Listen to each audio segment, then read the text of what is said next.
بسم اللہ الرحمن الرحیم۔ السلام علیکم ورحمۃ اللہ وبرکاتہ۔ الحمدللہ ہم اب تک جماعت نہم میں اردو کی 4 کلاسیں یعنی 4 لیکچرز لے چکے ہیں، اور ہم ان 4 لیکچرز میں کتاب کے حصہ نظم کی پہلی نظم جس کا عنوان حمد ہے مکمل کر چکے ہیں۔ حمد کے حوالے سے آپ طلباء اس کے مشقی سوالات امید ہے کہ لکھ چکے ہوں گے۔ الحمدللہ تقریباً 7-8 طلباء نے کام کر کے اپنے کام کی تصاویر بھی گروپ میں یا میرے پرسنل نمبر پر مجھے سینڈ کر دی تھیں، جیسے سائم ہیں، سالک ہیں، جنید اشرف ہیں، سمیع اللہ سعید ہیں، غابت مرتضیٰ ہیں، طیب علی ہیں۔ ان طلباء نے اور ایک آدھ نے کہا تھا، جو حذیفہ سکندر نے کہا تھا کہ جیسے کام مکمل ہوتا ہے تو میں انشاءاللہ سینڈ کر دوں گا۔ تو بھائی باقی طلباء جو رہ گئے ہیں تو ان سے بھی درخواست ہے، کرنا تو حکم چاہیے، ٹیچر تو حکم کر سکتا ہے، لیکن چلیے درخواست کرتے ہیں کہ وہ بھی کام کر کے اپنے کام کی تصاویر جو ہے وہ سینڈ کر دیں۔ اور یہاں پر بھی ابھی جنہوں نے تصویریں سینڈ نہیں کی لیکن کام ہو گیا ہے، وہ اپنا ہینڈ ریز کر کے مجھے بتائیں۔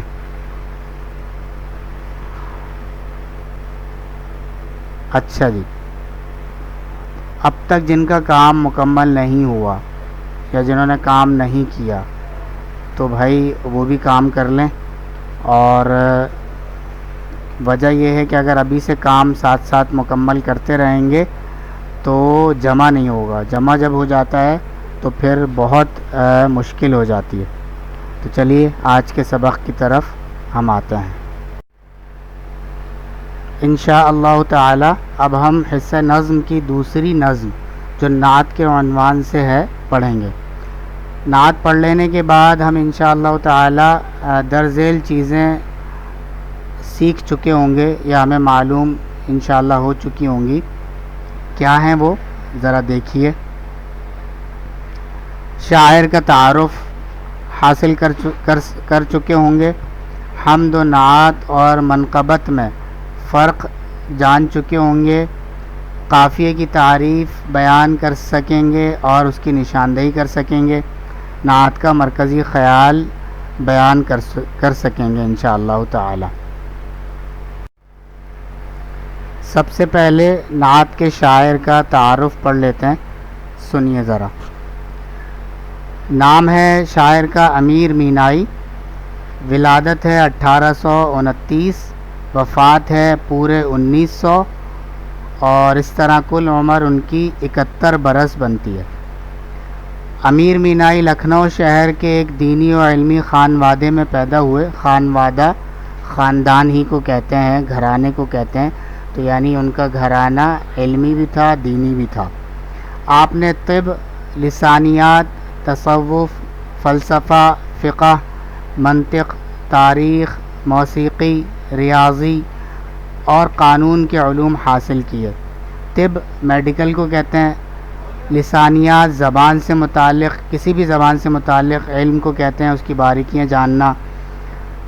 تصوف کہتے ہیں کسی بزرگ کے ہاتھ میں ہاتھ دے کر ان کے ہاتھ پر بیعت کر کے اپنی اصلاح کروانا، اپنی جو روحانی بیماریاں ہیں، ظاہر باطن ہے، اس کی اصلاح کروانا، اس کے لیے ذکر اذکار وغیرہ کا اہتمام کرنا، اس کو تصوف کہتے ہیں۔ فلسفہ ایک جو ہے وہ علم کا نام ہے جس میں جو موجود چیزیں ہیں کائنات کی، ان سے متعلق جو ہے وہ بات ہوتی ہے۔ فقہ شرعی مسائل کا علم ہے۔ منطق یہ بھی ذہن کو تیز کرنے کے لیے ایک علم ہے جو اب مدارس میں جو ہے نا وہ زیادہ پڑھایا جاتا ہے۔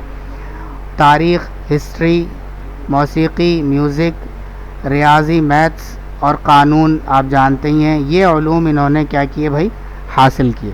آپ کا شمار بڑے علماء میں کیا جاتا ہے۔ آپ کو اردو، فارسی اور عربی 3 زبانیں ان پر عبور حاصل تھا۔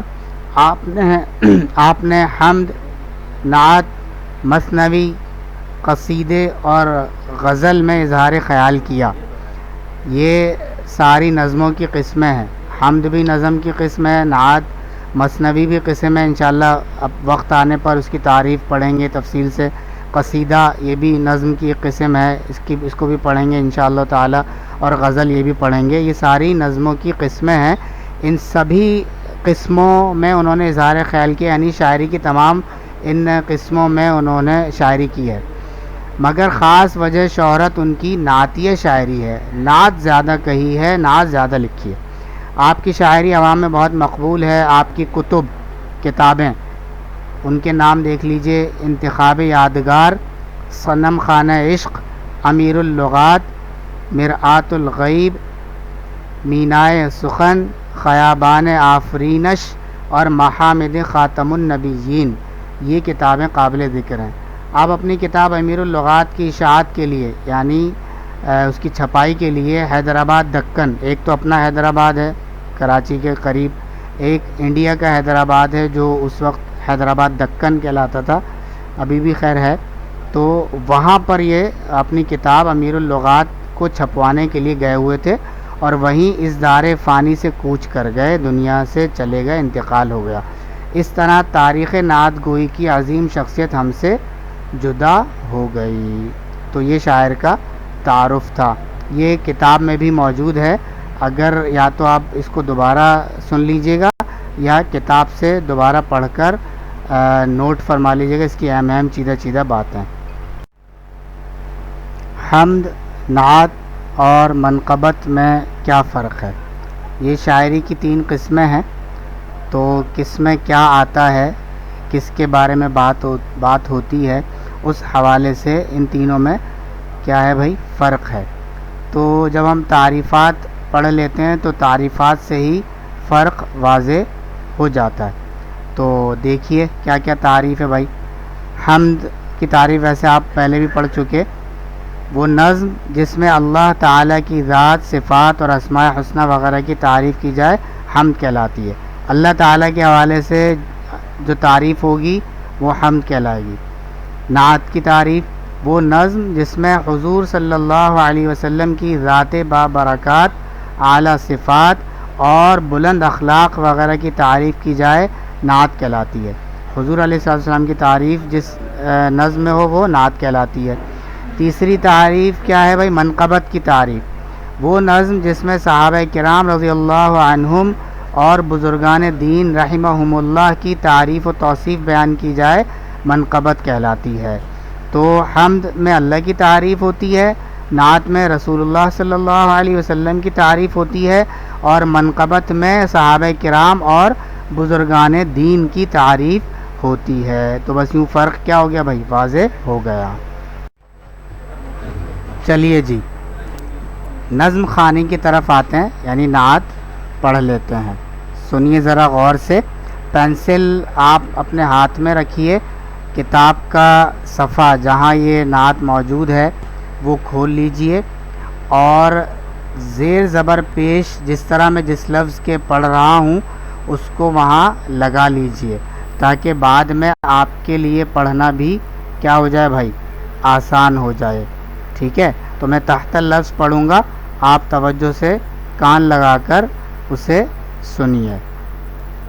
خلق کے سرور شافع محشر صلی اللہ علیہ وسلم، مرسل داور خاص پیمبر صلی اللہ علیہ وسلم، نور مجسم نیر اعظم سرور عالم مونس آدم، نوح کے ہمدم خضر کے رہبر صلی اللہ علیہ وسلم، بحر سخاوت کان مروت آیہ رحمت شافع امت، مالک جنت قاسم کوثر صلی اللہ علیہ وسلم، رہبر موسیٰ ہادی عیسیٰ تارک دنیا مالک عقبہ، ہاتھ کا تکیہ خاک کا بستر صلی اللہ علیہ وسلم، مہر سے مملو ریشہ ریشہ، نعت امیر اب اپنا ہے پیشہ،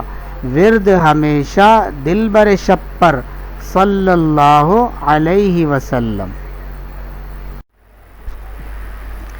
پہلے بتایا جا چکا ہے کہ کتاب کے آخر میں فرہنگ لغت ڈکشنری موجود ہے، تو یہ مشکل الفاظ اور ان کے معنی نعت کے عنوان سے وہاں پر موجود ہیں، وہاں بھی دیکھے جا سکتے ہیں۔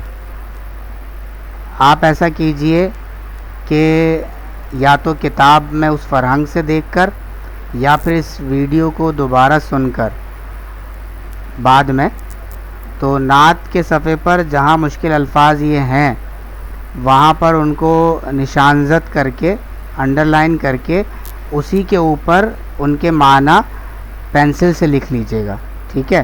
تو اب میں معنی پڑھ رہا ہوں، ذرا دیکھیے۔ سرور سردار کو کہتے ہیں، شافع سفارش کرنے والے کو، مرسل بھیجے ہوئے کو، پیغمبر کو، داور حاکم عادل بادشاہ کو کہتے ہیں، نور مجسم سراپا یعنی سر سے پاؤں تک نور ہی نور ہو اس کو کہتے ہیں، نیر اعظم سب سے بڑا روشن ستارہ، نیر ستارہ اعظم سب سے بڑا، تو سب سے بڑا روشن ستارہ یہ معنی ہے۔ مونس غم دور کرنے والا، انسیت پیدا کرنے والا، غم ہٹانے والا، غم خار اس کو مونس کہتے ہیں۔ ہمدم کہتے ہیں ساتھی کو، بحر کہتے ہیں سمندر کو، مروت کہتے ہیں لحاظ کو، خیال کرنے کو، آئے رحمت اللہ کی رحمت کی نشانی کو کہتے ہیں۔ قاسم کوثر، کوثر اصل میں حوض کوثر یہاں مراد ہے، اور قاسم کہتے ہیں اس کو تقسیم کرنے والے، تو حوض کوثر کے پانی کو تقسیم کرنے والے۔ ہادی ہدایت پہنچانے والے، ہدایت دینے والے۔